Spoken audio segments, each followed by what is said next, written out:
Sir ఒకసారి మనం వెనక్కి వెళ్తాం. గిద్దలూరు, దర్శి ఆ ప్రాంతం అని కూడా వెనుకబడే ప్రాంతం. అవును. కానీ అంత ప్రజల్లో వెనుకబాటుతో ఉన్నా కూడా పీపుల్స్ వారు ఎందుకు అది క్యాష్ చేయలేదు? గిద్దలూరు ప్రాంతం మేము వెళ్ళే నాటికి బేసిక్గా 2 రకాల సమస్యల్ని మేము హ్యాండిల్ చేయాల్సి వచ్చింది. అక్కడ బురుజుపల్లి అని ఒక ప్రాంతం ఉంది. బురుజుపల్లిలో దాదాపు ఒక 6 నుంచి 7 హత్యలు జరిగాయి, ఫ్యాక్షన్ హత్యలు. అక్కడ రెడ్డీస్కిను యాదవ కమ్యూనిటీకి మధ్య ఒక ఫ్యాక్షన్ ఉండేది. వాళ్ళు పండించిన పంటకి కొంత ట్యాక్స్ కట్టమని రెడ్డీస్ డిమాండ్ చేయడంతో యాదవులకి రెడ్డీస్కి మధ్య ఫ్యాక్షన్ స్టార్ట్ అయింది. ఆ ఫ్యాక్షన్లో వాళ్ళకు 6-7 హత్యలు జరిగాయి.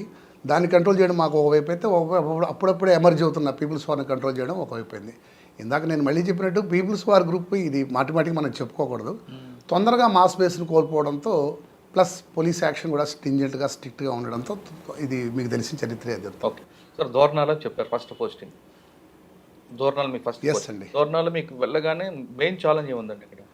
దోర్నాల వెళ్ళగానే నాకు ఒక బస్ డెకైడ్ జరిగింది సార్. అక్కడ ఒక వస్తున్న RTC bus some Atmakur ghat ఉంటుంది అక్కడ.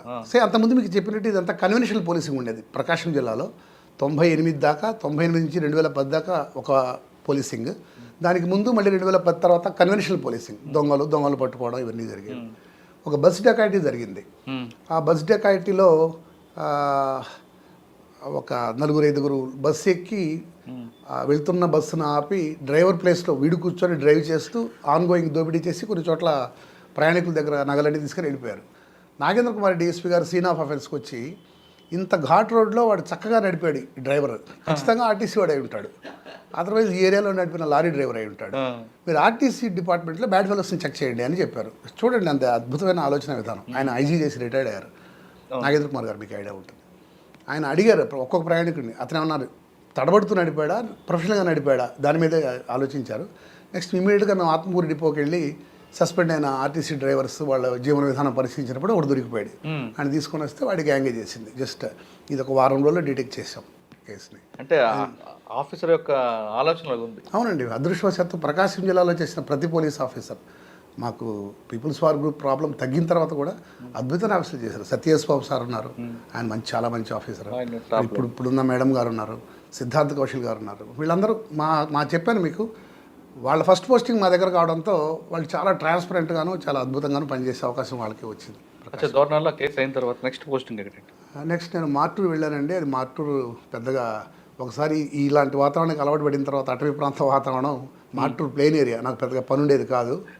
వెంటనే అక్కడ కొంతకాలం చేయగానే గిద్దలూరులో ఇందాక చెప్పిన గుర్రాల వెంకట సుబ్బయ్య ఇల్లు బ్లాస్ట్ చేసి అతన్ని చంపడానికి ప్రయత్నించడంతో కుమార్ రషీద్, ఆయన చాలా మంచి పోలీస్ ఆఫీసర్, ఆయన టైంలో చాలా మంచి వర్క్ జరిగింది.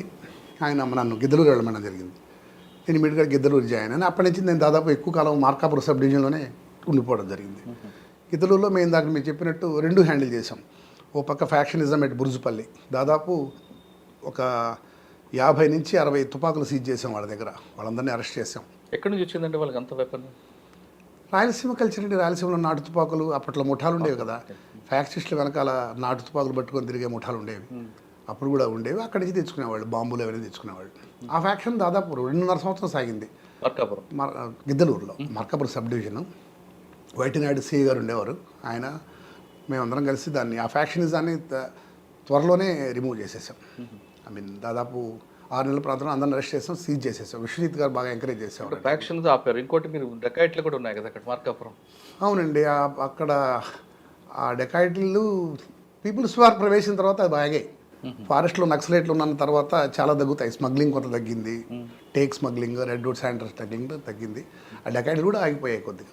సార్, నల్లమల్లిలోకి మెటీరియల్ మనం తీసుకోవడానికి టెక్ మధు లాంటి వాళ్ళు మార్కాపురం, గిద్దలూరు, దర్శి ఈ పార్ట్ని ఎంచుకున్నారు. అవును, చాలాసార్లు ఇక్కడే నుంచి ఈ రూట్లో తీసుకెళ్తున్నప్పుడు పోలీసులు పట్టుకున్న వాళ్ళ మీద ఎక్కువ ఫోకస్ చేయకపోవడం వల్లే మెటీరియల్ అక్కడికి వెళ్ళింది అనే ఒక వార్త ఉంది. వాస్తవం అంటారు?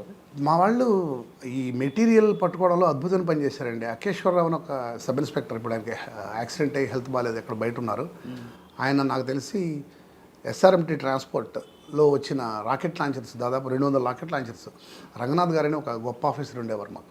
ఇప్పుడు ఆయన కమిషనర్, అడిషనల్ కమిషనర్ చేస్తున్నారు తెలంగాణ. రంగనాథ్ గారు యాక్చువల్లీ రంగనాథ్ గారు బాలసుబ్రహ్మణ్యం గారికి ముందు తర్వాత అలాగే చెప్పుకోవచ్చు. రంగనాథ్ గారు మార్కాపూర్ ఓఎస్డీగా ఉన్నప్పుడు అద్భుతమైన ఇన్పుట్స్ వచ్చేవి ఆయనకి. ఆయన మాకు రావడం కాకుండా ఆయనకి వచ్చేవి. ఆయన అకేశ్వరరావు చేత మంచి వర్క్ చేయించాడు. ఎస్ఆర్ఎంటీలో దాదాపు 200 లాకెట్ లాంచర్లు పట్టుకున్నాం.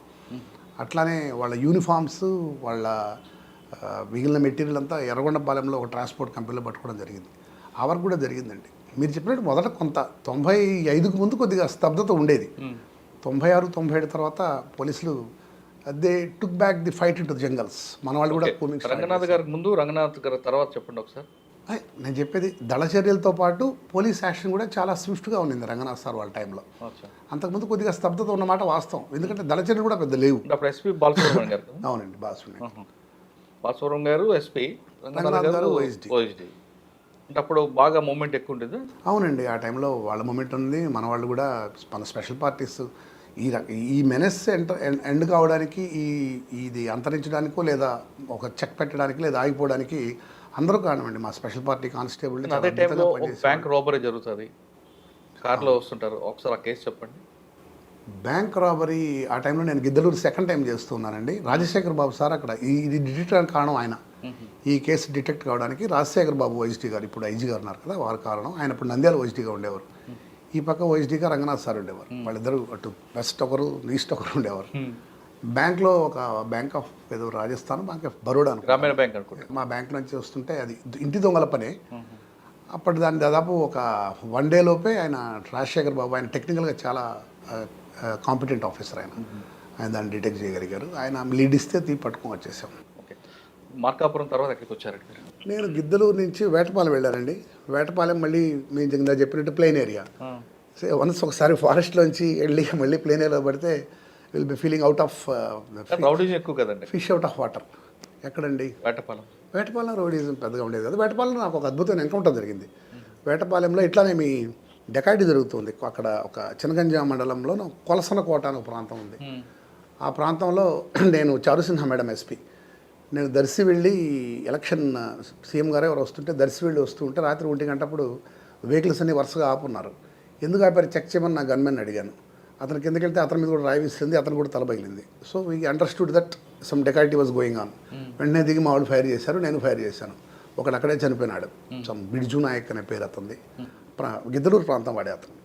అక్కడ చనిపోయాడు. దాంతో అక్కడ అప్పటిదాకా జరిగిన డెకాయిట్స్ అన్ని ఆగిపోయాయి.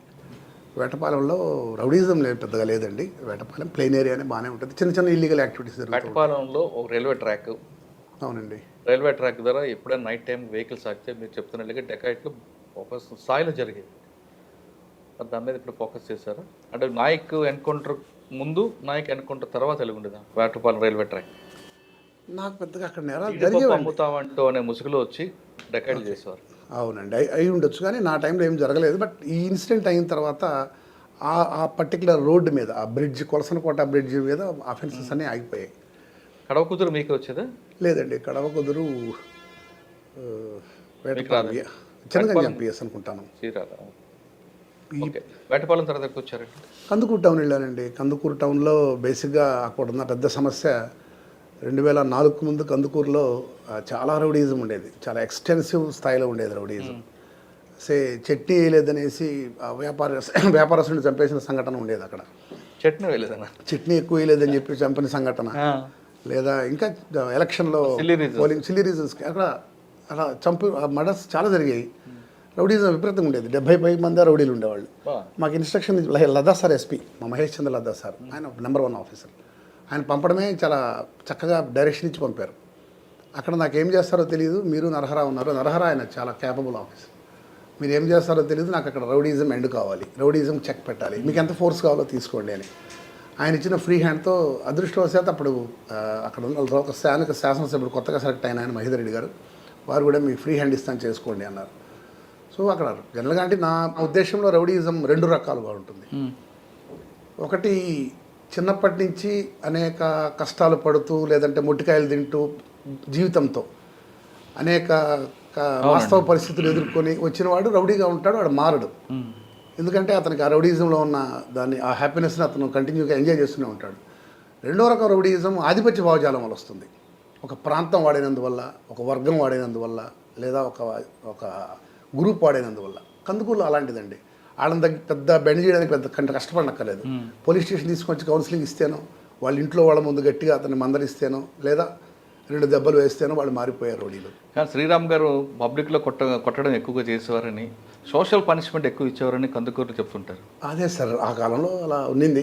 అది ఇవ్వబట్టే రౌడీజం కంట్రీ అది. ఇప్పటికీ మా అక్కడ లోకల్ ప్రజలందరూ అంటారండి, మీ కాంబినేషన్లోనే నరహర గారు మీరు చేసిన కాంబినేషన్ మేము హ్యాపీగా ఉన్నాం. ఇన్ఫాక్ట్ 9 గంటలకు లైట్లు ఆపేసి అందరూ వాయిస్ చేసి ఇంటికి వెళ్ళిపోయేవాళ్ళు. అక్కడ 9 o'clock నైట్ తిరగకూడదు కదా. అవును, నైట్ తిరగకూడదట. 9 o'clock మేము వెళ్ళిన తర్వాతే ఇన్ఫాక్ట్ నరహరి గారు మాకు ఇచ్చిన అద్భుతమైన దాన్ని ఏమంటారండి, ఆయన సపోర్ట్ చేశారు. సరే, మీకు ఆ ప్రాంతంలో రౌడీలో ట్రబుల్ షూటర్ ఎవరు? నాకు అక్కడ పేర్లు గుర్తులేవండి, నాకు యాక్చువల్గా పేర్లు గుర్తులేవు. దాదాపు 2004 ప్రాంతం అది. కొంతమంది చనిపోయారు, కొంతమంది కోటేశ్వరరావు అని ఎవరో ఉండేవారు, నాకు గుర్తులేదు. కానీ అందరూ మారిపోయారు. ఇప్పుడు వాళ్ళు చదువుకుంటున్నారు, వాళ్ళ పిల్లలు బాగా చదివించారు, ఇప్పుడు బాగానే ఉన్నారండి వాళ్ళందరూ. నేను మళ్ళీ మన అక్కడ ఇన్స్పెక్టర్గా చేశాను అవునా? 1.5 year. మళ్ళీ వెళ్ళేసప్పటికి పరిస్థితులన్నీ మారిపోయాయి.